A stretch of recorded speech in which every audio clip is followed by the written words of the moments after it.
Winter, Chapter 4. My daddy's face is a study. Winter moves into it and presides there. His eyes become a cliff of snow threatening to avalanche. His eyebrows bend like black limbs of leafless trees. His skin takes on the pale, cheerless yellow of winter sun. For a jaw, he has the edges of a snowbound field dotted with stubble. His high forehead is the frozen sweep of the airy, hiding currents of gelid thoughts that eddy in the darkness. Wolf killer turned hawk fighter, he worked night and day to keep one from the door and the other from under the windowsills.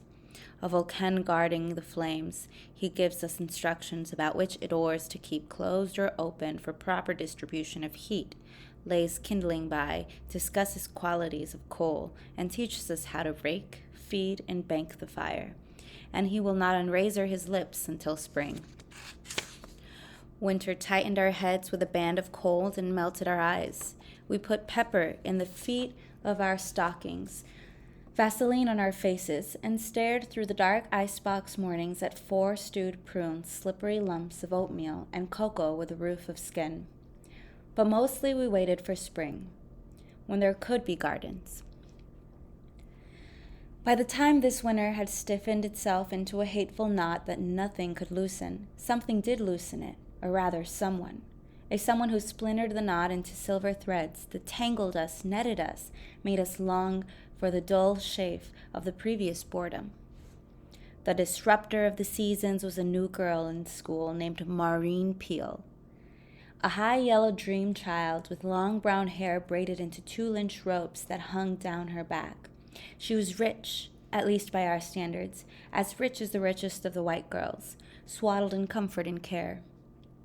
The quality of her clothes threatened to derange Frida and me. Patent leather shoes with buckles and a cheaper version of which we got only at Easter and which had disintegrated by the end of May. Fluffy sweaters the color of lemon drops tucked into skirts with pleats so orderly they astounded us. Brightly colored knee socks with white borders, a brown velvet coat trimmed in white rabbit fur, and a matching muff. There was a hint of spring in her sloe green eyes, something summery in her complexion, and a rich autumn ripeness in her walk. She enchanted the entire school. The teachers called on her. They smiled encouragingly. Black boys didn't trip her in the halls. White boys didn't stone her. White girls didn't suck their teeth when she was assigned to be their work partners. Black girls stepped aside when she wanted to use the sink in the girls' toilet, and their eyes genuflected under their sliding lids. She never had to search for anybody to eat with in the cafeteria. They flocked to the table of her choice, where she opened fastidious lunches, shaming our jelly-stained bread with egg salad sandwiches cut into 4 dainty squares, pink frosted cupcakes, stalks of celery, and carrots, proud, dark apples. She even bought and liked white milk. Frida and I were bemused, irritated, and fascinated by her. We looked hard for flaws to restore our equilibrium, but had to be content at first with uglying up her name, changing Maureen Peel to meringue pie. Later, a minor epiphany was ours when we discovered that she had a dog tooth. A charming one, to be sure, but a dog tooth nonetheless.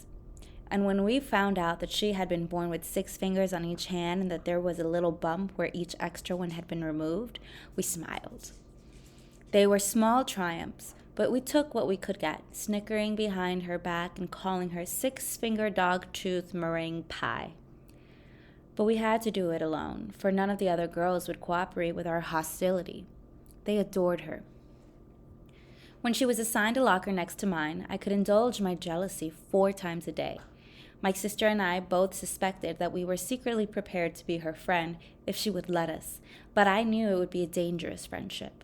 For when my eye traced the white border patterns of those Kelly green knee socks and felt the pull and slack of my brown stockings, I wanted to kick her. And when I thought of the unearned haughtiness in her eyes, I plotted accidental slammings of locker doors on her hand. As locker friends, however, we got to know each other a little, and I was even able to hold a sensible conversation with her without visualizing her falling off a cliff or giggling my way into what I thought was a clever insult. One day, while I waited at the locker for Frida, she joined me. Hi. Hi. Waiting for your sister? Uh-huh. Which way do you go home? Down 21st Street to Broadway. Why don't you go down 22nd Street? 'Cause I live on 21st Street. Oh, I can walk that way, I guess. Partly, anyway. Free country. Frida came towards us, her brown stocking straining at the knee because she had tucked the toe under to hide a hole in the foot. Maureen's gonna walk part way with us. Frida and I exchanged glances, her eyes begging my restraint, mine promising nothing. It was a fall spring day, which, like Maureen, had pierced the shell of a deadening winter. There were puddles, mud, and an inviting warmth that deluded us. The kind of day on which we draped our coats over our heads, left our galoshes in school, and came down with croup the following day. We always responded to the slightest change in weather, the most minute shifts in time of day. Long before seeds were stirring, Frida and I were scruffing and poking at the earth, swallowing air, drinking rain. As we emerged from the school with Maureen, we began to molt immediately. We put our headscarves in our coat pockets and our coats on our heads. I was wondering how to maneuver Maureen's fur muff into a gutter when a commotion in the playground distracted us. A group of boys was circling and holding at bay a victim, Pecola Breedlove. Bay Boy, Woodrow Kane, Buddy Wilson, Junie Bug, like a necklace of semi-precious stones, they surrounded her. Heady with the smell of their own musk, thrilled by the easy power of a majority, they gaily harassed her. Black ain't mo, your daddy slept naked. Black ain't mo, your daddy sleeps naked. Black ain't mo. They had extemporized a verse made up of two insults about matters over which the victim had no control. The color of her skin and the speculations on the sleeping habits of an adult, wildly fitting in its incoherence. That they themselves were black, or that their own fathers had similarly relaxed habits, was irrelevant.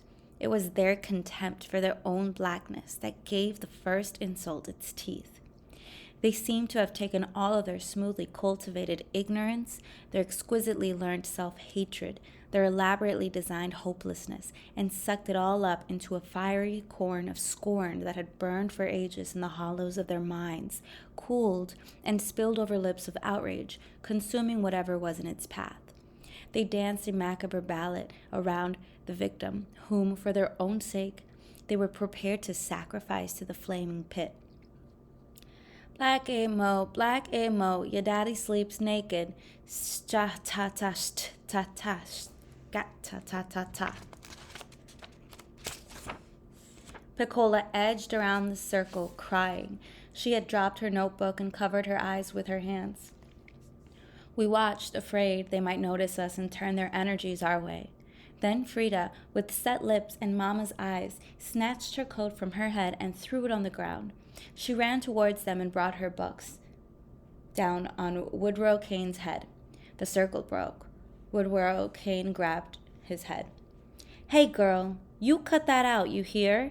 I never heard Frida's voice so loud and clear.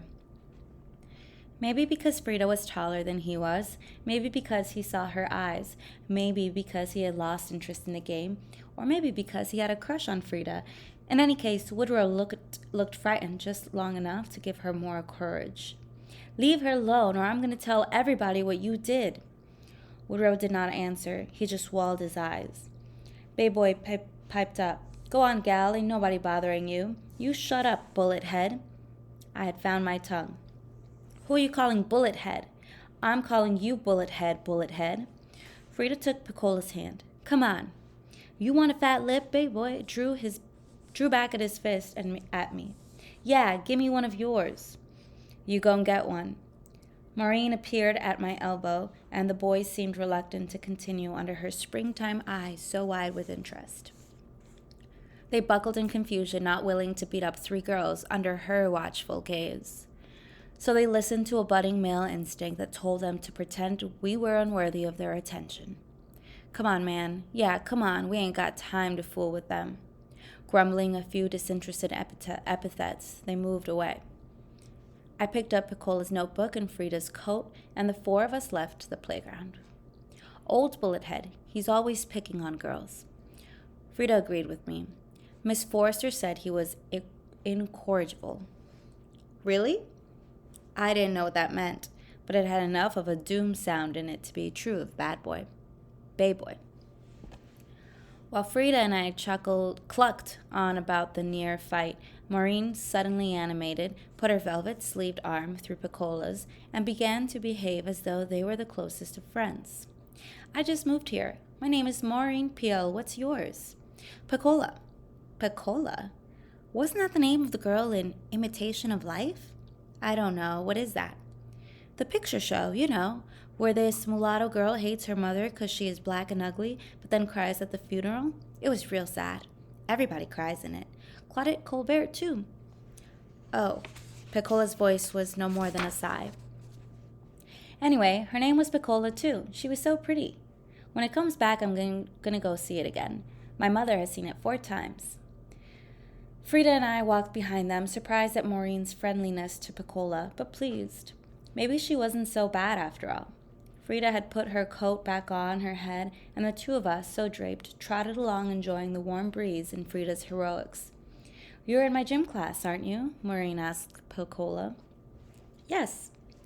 Miss Erkmeister's legs sure are beau. I bet she thinks they're cute. How come she gets to wear real shorts and we have to wear those old bloomers? I want to die every time I put them on. Piccola smiled but did not look at Maureen. Hey, Maureen stopped short. There's an Isales. Want some ice cream? I have money. She unzipped a hidden pocket in her muff and pulled out a multi-folded dollar bill. I forgave her those knee socks. My uncle sued Azales, Maureen said to the 3 of us. He sued the Azales in Akron. They said he was a disorderly and that was why they wouldn't serve him, but a friend of his, a policeman, came in and bared the witness, so the suit went through. What's a suit? It's when you can beat them up if you want to and won't know anybody do nothing. Our family does it all the time. We believe in suits. At the entrance to Azale's, Maureen turned to Frida and me, asking, You all gonna buy some ice cream? We looked at each other. No, Frida said. Maureen disappeared into the store with Piccola. Frida looked placidly down the street. I opened my mouth but quickly closed it. It was extremely important that the world not know that I fully expected Maureen to buy us some ice cream, that for the past 120 seconds I had been selecting the flavor, that I had begun to like Maureen, and that neither of us had a penny. We supposed Maureen was being nice to Piccola because of the boys and were embarrassed to be caught, even by each other, thinking that she would treat us, or that we deserved it as much as Piccola did.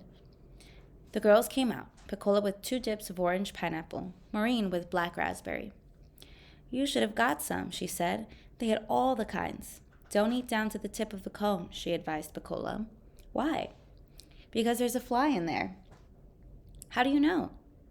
Oh, not really. A girl told me she found one in the bottom of hers once, and ever since then she throws the part away. Oh. We passed the Dreamland Theater, and Betty Grable smiled down at us. Don't you just love her? Oops, sorry, everybody. Don't you just love her? Maureen asked. Uh-huh, said Piccola. I differed. Hedy Lamarr is better.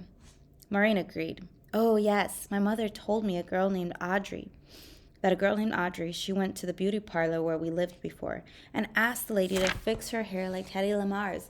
And the lady said, yeah, when you grow some hair like Hedy Lamarr's. She laughed long and sweet. Sounds crazy, said Frida. She sure is. How do you know she doesn't even menstruate yet? Do you know she doesn't even menstruate yet and she's 16? Do you yet? Yes, Piccola glanced at us. So do I. Maureen made no attempt to disguise her pride. 2 months ago I started. My girlfriend in Toledo, where we lived before, said when she started, she was scared to death. Thought she had killed herself. Do you know what it's for? Piccola asked the question as though hoping to provide the answer herself. For babies. Maureen raised two pencil stroke eyebrows at the obviousness of the question. Babies need blood when they are inside you, and if you are having a baby, then you don't menstruate. But when you're not having a baby, then you don't have to save the blood, so it comes out. How do babies get the blood? Asked Piccola. Through the like line, you know, where your belly button is. That is where the like line grows from the pump and pumps the blood to the baby. Well, if the belly buttons are to grow like lines to give the baby blood, and only girls have babies, how come boys have belly buttons? Maureen hesitated. I don't know, she admitted, but boys have all sorts of things they don't need. Her tinkling laughter was somehow stronger than her nervous ones. She curled her tongue around the edge of the cone, scooping up a dollop of purple that made my eyes water. We were waiting for a stoplight to change. Maureen kept scooping the ice cream from around the cone's edge with her tongue. She didn't bite the edge as I would have done. Her tongue circled the cone. Piccola had finished hers. Maureen evidently liked her things to last. While I was thinking about her ice cream, she must have been thinking about her last remark, for she said to Piccola, "Did you ever see a naked man?" Piccola blinked, then looked away. "No, where would I see a naked man?" "I don't know, I just asked."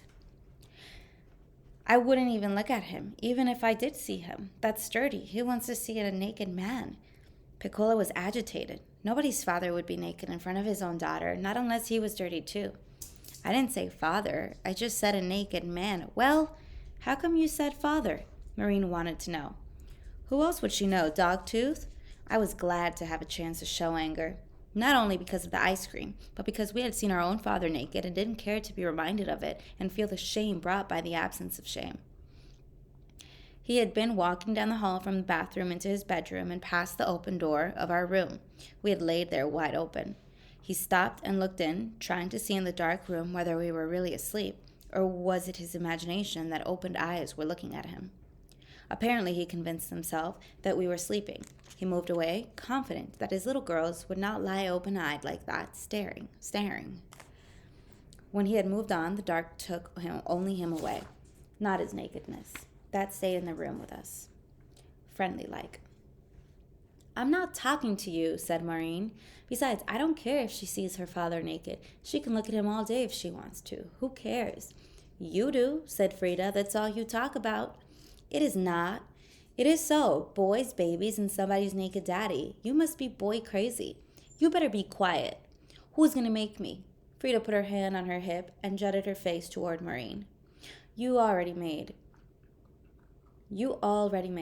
Mammy made. You stop talking about my mama." "Well, you stop talking about my daddy." "Who said anything about your old daddy?" "You did." "Well, you started it." "I wasn't even talking to you. I was talking to Piccola. Yeah, about seeing her naked daddy." "So what if she did see him?" Piccola shouted. "I never saw my daddy naked. Never." "You did too," Maureen snapped. Babe boy said so." "I did not." "You did." "I did not." "Did. Your own daddy too." Piccola tucked her head in, a funny, sad, helpless movement. A kind of hunching of the shoulders, pulling in of the neck, as though she wanted to cover her ears.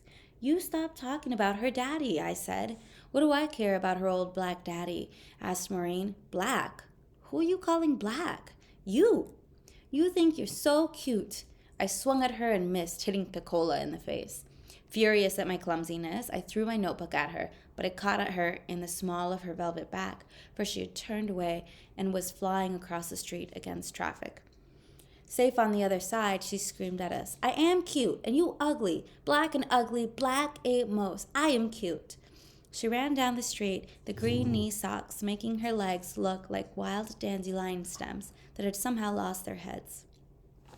The weight of her remark stunned us, and it was a second or two before Frida and I collected ourselves enough to shout, "Six-fingered dog-toothed meringue pie." We chanted this most powerful of our arsenal of insults as long as we could see the green stems of rabbit fur. Grown people frowned at the three girls on the curbside, two with their coats draped over their heads, the collars framing the eyebrows like nuns' habits, black garters showing where they bit the tops of brown stockings that barely covered the knees. Angry faces nodded like dark cauliflowers. Piccola stood a little apart from us, her eyes hinged in the direction in which Maureen had fled. She seemed to fold into herself like a pleated wing. Her pain antagonized me. I wanted to open her up, crisp her edges, ram a stick down that hunched and curving spine, force her to stand erect and spit the misery out on the streets. But she held it in where it could lap into her eyes. Frida snatched her coat from her head. Come on, Claudia. Bye, Piccola. We walked quickly at first and then slower, pausing every now and then to fasten garters, tie shoelaces, scratch or examine old scars. We were sinking under the wisdom, accuracy, and relevance of Maureen's last words. If she was cute, and if anything could be believed, she was, then we were not. And what did that mean? We were lesser. Nicer, brighter, but still lesser. Dolls we could destroy, but we could not destroy the honey voices of parents and aunts, the obedience in the eyes of our peers, the slippery lights in the eyes of our teachers when they encountered the Maureen Peels of the world. What was the secret? What did we lack? Why was it important? And so what? Guileless, without vanity, we were still in love with ourselves then. We felt comfortable in our own skin, enjoyed the news that our senses released to us, admired our dirt, cultivated our scars, and could not comprehend this unworthiness. Jealousy we understood and thought natural, a desire to have what somebody else had. But envy was strange, new feeling for us. And all the time we knew that Maureen Peel was not the enemy and not worthy of such intense hatred. The thing to fear was the thing that made her beautiful and not us. We're going to pause right here. Whoopsies.